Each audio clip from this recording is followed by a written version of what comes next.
한 번 사용으로 4개월이나 가는 데오드란트가 있다고?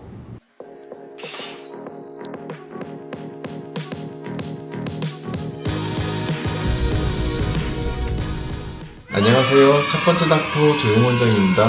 이번 영상은 평소 정수리 냄새와 이 두피의 과도한 땀 때문에 고민이신 분들을 위해서 준비해봤어요. 혹시 바쁘신 분들 결론이 너무 궁금하시다면 여기 시간대로 휙 이동해주시면 됩니다. 저는 자연스러운 채취나 땀 냄새는 전혀 문제가 없다고 생각하긴 해요. 채취는 분명히 한 개인의 느낌을 전달해줄 수 있는 특징이 있고 페로몬? 그런 거하고도 연관이 있을 테니까요. 그래서 저는 방금 감은 머리라고 해서 머리 냄새 살짝 맡아봤는데 왠지 여전히 쿰쿰한 향이 느껴지더라도 한편으로는 더 인간적이고 자연스러워서 좋더라고요. 이렇게 채취나 땀 냄새에 대해서 전혀 고민 안 하고 사시는 분들도 많겠지만 진료를 볼 때 보면 특히 여름에 정수리 냄새나 과도한 두피 땀 때문에 정말 마음고생, 몸고생 하시는 분들 많으시더라고요. 정수리 냄새가 발생하는 두피 쪽에는 이런 손이나 발바닥과는 달리 땀샘과 함께 기름샘이 잘 발달되어 있어요. 그래서 이 지방 성분과 과도하게 배출된 땀이 그 피부 상재균인 그람량 성균과 함께 어우러져서 아주 독특한 향내를 만들어내긴 하죠. 그래서 아침에 상쾌하고 좋은 향이 나는 샴푸로 머리를 감았는데도 낮에 활동하다 보니까 이내고 눅눅하고 꼼꼼한 느낌이 머리를 맴돌게 되면 자신감도 떨어지기 쉽고 특히 더운 날씨에는 이런 상황 때문에 스트레스도 심해지죠. 그래서 정수리 냄새를 가라앉히고자 여러 가지 시리 중의 제품들을 사용해 보기도 하지만 효과도 하루나 이틀 정도로 되게 일시적이고 다른 향으로 뭐 정수리 냄새를 가려주거나 덮어주는 원리다 보니까 인위적인 향에 거부감이 있는 분들이라면 사용이 꺼려지게 돼요.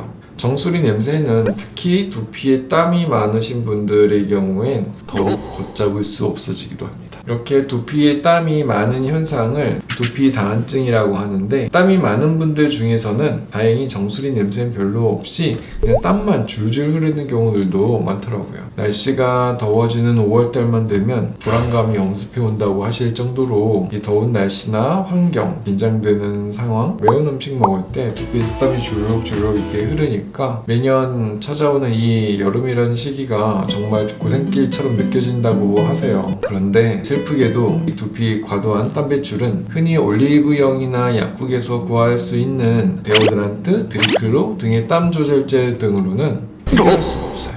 왜냐면 겨드랑이나 손발바닥처럼 쉽게 피부를 노출시켜서 제품을 적용할 수 있는 부위라면 간단히 바르거나 그냥 칙칙 뿌릴 수 있는 제품을 사용하면 되지만 두피 쪽으로 직접 제품이 닿게 하기가 어렵겠죠? 뭐 조금만 사용해 보려고 해도 머리가 쉽게 떡이 지니까 두피 쪽에는 사용할 수가 없어요. 더운 여름에도 두피 땀 때문에 고생을 하시거나 자신감을 잃어버리시는 분들이 조금이라도 줄었으면 하는 마음에 이번 영상을 준비해봤어요. 이런 상황을 해결할 수 있는 방법이 과연 있습니다. 한 번 적용으로 무려 4개월가량 지속되는 이 정수리 냄새 혹은 심한 두피 땀을 해결해 줄 수 있는 방법. 더운 계절만 주로 문제가 되시는 경우라면 딱 한 번 시술로 1년을 커버할 수 있다는 얘기이기도 해요. 바로 두피의 땀 보톡스입니다. 교감신경 말단에서 분비되는 아세틸콜린이라는 신경 전달 물질을 통해서 두피의 땀샘이나 기름샘이 자극이 돼서 땀이 분비가 되는데 보톡스는 이런 과정을 중간에 차단시켜서 두피의 과도한 땀이나 기름 분비를 치료해주는 원리예요. 사실 땀 보톡스는 대개 손바닥, 발바닥, 겨드랑이 등에서 좀 더 흔히 사용되긴 해요. 그런데 이렇게 정수리 냄새나 두피 그 과도한 땀에도 효과가 정말 좋아요. 사실 제가 두피에 땀 보톡스를 시술하게 된 계기가 이렇게 눈과 눈썹 처짐 그리고 상안면부 주름들을 펴주는 이마고 상수를 시작했던 게 대략 한 10년 전부터였는데 평소 두피에서 땀이 많이 흐르는 분들 중에서 어쩔 수 없이 더운 여름 휴가철에 수술을 계획하시는 분들이 계시더라고요. 이마고 상술할 때 두피에 땀 보톡스를 함께 시술해 드리는데 수술 후에 회복하시는 동안 병원 오실 때마다 해드리는 메디컬 샴푸와 더불어서 더 쉽게 상쾌한 두피를 유지하실 수가 있어서 추천해 드리곤 했었거든요.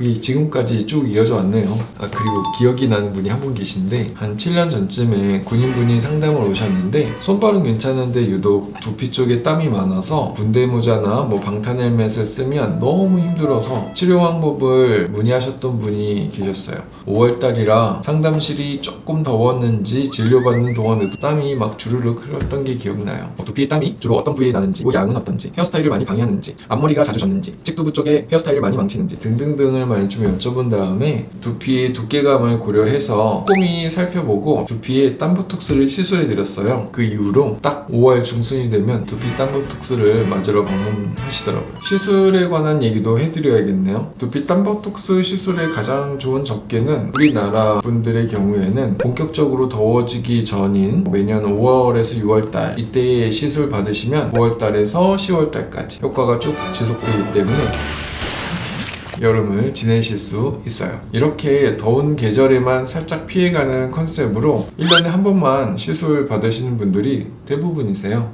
시술 시간이 대략 3분에서 5분 정도고 이 얼굴 쪽 주름 보톡스 시술에 비해서 훨씬 통증이 적어요. 가끔 두상이 좀 크시거나 두피 전반에 걸쳐서 땀이 많다고 하시는 분들 좀 더 꼼꼼히 시술을 해드리게 되는데 그런 경우에도 통증은 별로 없다고 하시더라고요. 오히려 시술 후에 두피가 시원한 것 같다고 하시기도 하니까 시술 당일에는 젤이나 왁스와 같은 제품은 바르지 않은 상태로 오시면 되고요. 시술 후 3, 4일 정도는 과도한 음주나 사우나 등은 피하시는 게 좋아요. 시술을 받고 한 3, 4일 정도만 지나도 변화가 조금씩 느껴지게 됩니다. 흥건했던 땀이 줄어들어서 두피도 뽀송뽀송해지고 아침에 샴푸를 했어도 평소 점심만 지나면 두피 기름진 느낌? 신경 쓰이던 것이 상쾌해져서 좋다고들 하세요. 땀과 기름 분비가 줄다 보니까 항상 불편하게 했던 이 정수리 냄새도 자연스럽게 좋아졌다고 하시더라고요. 간혹 앞머리 쪽이나 측면 부분에서만 땀이 집중적으로 난다고 그 부분만 치료를 받으신 분들 중에서는 이후에 보상성으로 다른 두피 부위에 땀 분비가 증가하는 경우도 있다고 하시더라고요. 그래서 요즘은 땀이 주로 많이 발생하는 두피 부분, 그 주변의 두피에도 일부 예방적으로 치료를 병행해드리고 있어요. 그리고 평소 탈모 관리나 약 처방을 받는 분들의 경우에는 시술 후에는 두피가 더 좋은 컨디션으로 유지되다 보니까 탈모 관리에도 도움이 많이 되는 것 같다고 4개월마다 안 놓치고 요 시술을 받는 분들도 계세요. 이번 영상에서는 심한 정수리 냄새와 두피의 땀 분비를 해결하는 이 땀보톡스에 대해서 소개해드렸는데요. 얼굴형을 잡아주고 피부에 탄력을 주고 주름을 해결해주던 보톡스가 이런 기능도 있다니 놀랍기도 하죠. 한여름에도 상쾌하고 뽀송하게 지낼 수 있는 방법에 대해서 잘 알게 되신 것 같다면 좋아요, 구독 부탁드리고요. 여러분 안녕.